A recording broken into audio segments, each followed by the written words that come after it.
അദ്ദേഹം പറഞ്ഞു BJP ഭരണത്തിൽ വന്നു കഴിഞ്ഞാൽ എന്താണ് ചെയ്യുക എന്നുള്ളത്. ഞങ്ങൾ തൃശ്ശൂരിൻ്റെ വികസനത്തിൻ്റെ മാസ്റ്റർ പ്ലാനിൻ്റെ ശില്പി ശക്തനാണെങ്കിൽ തൃശ്ശൂരിൻ്റെ വികസനത്തിലെ അഴിമതിയുടെ മാസ്റ്റർ പ്ലാനിൻ്റെ രാജാവ് ആരെന്ന് ചോദിച്ചാൽ വർഗീസ് കണ്ടംകുളത്തിയാണ്.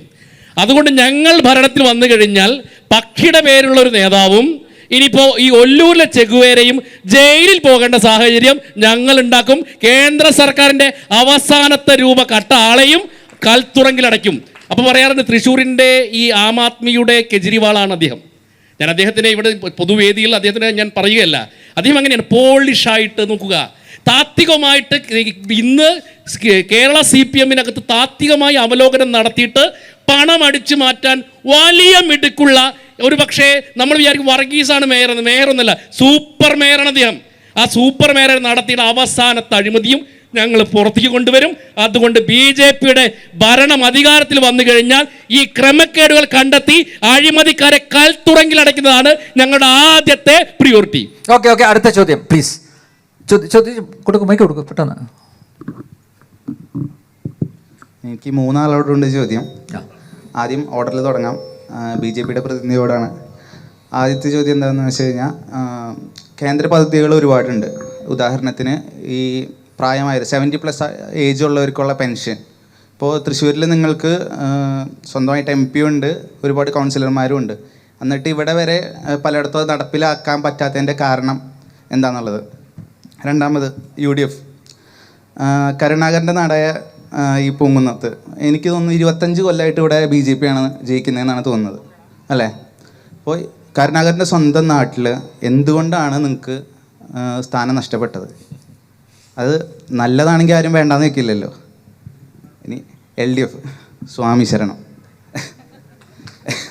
എനിക്ക് പറയാനുള്ള എന്താണെന്ന് വെച്ച് കഴിഞ്ഞാൽ, യുവതി പ്രവേശനത്തിന് വേണ്ടിയിട്ട് എന്താ പറയുക, ചുക്കാൻ പിടിച്ച LDF സർക്കാർ അയ്യപ്പ സംഗമം നടത്തുന്ന രീതിയിലേക്ക് മനംമാറ്റം വന്നത് ഈ അയ്യപ്പനും ഗണപതി മിത്തല്ല എന്നുള്ള തിരിച്ചറിവാണോ, അതോ വോട്ട് ബാങ്ക് ലക്ഷ്യം കണ്ടിട്ടുള്ള ഒരു ഉദ്ദേശമാണോ? അതുകൊണ്ട് തന്നെയാണോ നിങ്ങൾ പൂങ്കുന്നത്ത് സ്വന്തം ചിഹ്നത്തിൽ മത്സരിക്കാണ്ട് സ്വതന്ത്ര സ്ഥാനാർത്ഥിനെ നിർത്തിയതെന്നാണ് എനിക്കറിയേണ്ടത്. ഓക്കെ. അപ്പോൾ ഉന്നയിച്ച ചോദ്യം വളരെ പ്രസക്തമാണ്. കേന്ദ്രം അനുവദിക്കുന്ന എല്ലാ പദ്ധതികളെയും അട്ടിമറിക്കാൻ വേണ്ടി ആസൂത്രിതമായി ശ്രമിച്ചുകൊണ്ടിരിക്കുകയാണ് ഇടതുപക്ഷ സർക്കാർ. അതുകൊണ്ട് ആരോഗ്യ ഇൻഷുറൻസ് പദ്ധതി ഇവിടുത്തെ ഈ 70 വയസ്സ് കഴിഞ്ഞ ആളുകൾക്ക് മാത്രമല്ല, സർവ്വസാധാരണക്കാരായിട്ടുള്ള മുഴുവൻ ആളുകൾക്കും പ്രയോജനപ്പെടുത്തേണ്ട 5 ലക്ഷം രൂപ വരെ സൗജന്യമായി ചികിത്സ കിട്ടുന്ന ആരോഗ്യ ഇൻഷുറൻസ് പദ്ധതി അട്ടിമറിച്ചത് ഈ സർക്കാരാണ്. 2, നിങ്ങൾക്കറിയില്ല, PM ശ്രീ പദ്ധതി അട്ടിമറിച്ചത് ആരാണ്? ഇവരാണ്. ഇനി അതോടൊപ്പം തന്നെ തൃശ്ശൂരിലെ സർവ്വസാധാരണ വീടില്ലാത്ത ആളുകൾക്ക് വേണ്ട പ്രധാനമന്ത്രി അർബൻ ആവാസ് യോജനയുണ്ട്. നമ്മൾ റൂറൽ ആവാസ് യോജന കേട്ടിട്ടുള്ളൂ. അർബൻ ആവാസ് യോജന പദ്ധതിയിൽ ഒപ്പിടാത്ത ഇന്ത്യയിലെ ഏക സർക്കാർ അത് പിണറായി സർക്കാരാണ്. അപ്പം എന്താ, പ്രധാനമന്ത്രി ആവാസ് യോജന വന്നു കഴിഞ്ഞാൽ സ്കൈലൈൻ്റെ ഫ്ലാറ്റ് പോലെ ഇവിടെ നിരവധി പാവപ്പെട്ടവർക്ക് വീട് ലഭിക്കും. അപ്പം ലഭിക്കരുത്. അപ്പം മോഡിയുടെ വികസന നേട്ടം ഒരു തരത്തിലും ഇവിടെ എത്തരുത്. ഇപ്പോൾ തന്നെ ഇവർ സുരേഷ് ഗോപിക്കെതിരെ വലിയ ആരോപണങ്ങളാണല്ലോ. സുരേഷ് ഗോപി ഒന്നും തന്നില്ല എന്ന് നിങ്ങൾ വർഗീസേട്ടൻ പറയില്ല, ഇവിടുത്തെ മേയർ പറയില്ല. 17 മാസം കൊണ്ട് 1,40,00,000 വികസന പ്രവർത്തനങ്ങൾ നടത്തിയ ആളാണ് സുരേഷ് ഗോപി. ഇത് ആധികാരികമായ രേഖയാണ്, ഞാൻ വെറുതെ പറയാം. എൻ്റെ കയ്യിൽ രേഖയുണ്ട്. ഇവർ പല ചർച്ചകളിൽ പറയും സുരേഷ് ഗോപി ഒന്നും തന്നില്ല. അതുപോലെ പുലിക്കളി സംഘത്തിന് ഒന്നും തന്നില്ല. പുലിക്കളി സംഘത്തിന് പണം അനുവദിച്ചു കൊടുത്താൽ അത് കൊടുക്കേണ്ട ബാധ്യത ഉത്തരവാദിത്തം സംസ്ഥാന സർക്കാരിനാണ്. കേന്ദ്ര പദ്ധതിയിൽ പണം അനുവദിച്ചു കഴിഞ്ഞാൽ അത് കൊടുക്കേണ്ട ഉത്തരവാദിത്തം ആർക്കാണ്?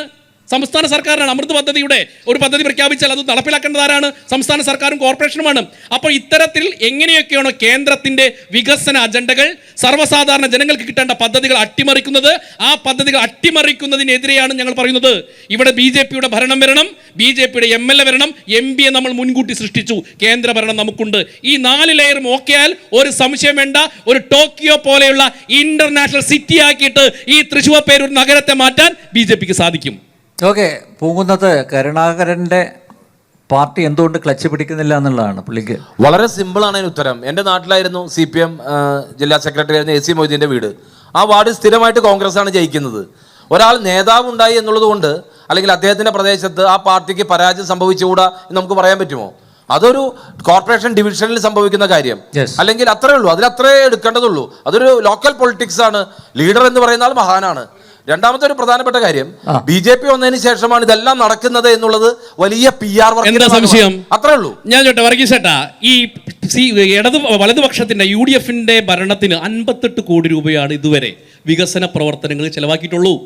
നമ്മൾ മനസ്സിലാക്കണം. 2200 കോടിയുടെ കണക്ക് പറഞ്ഞല്ലോ വർഗീസ് ചേട്ടൻ. ഈ പണം ഏത് പണമാണ്?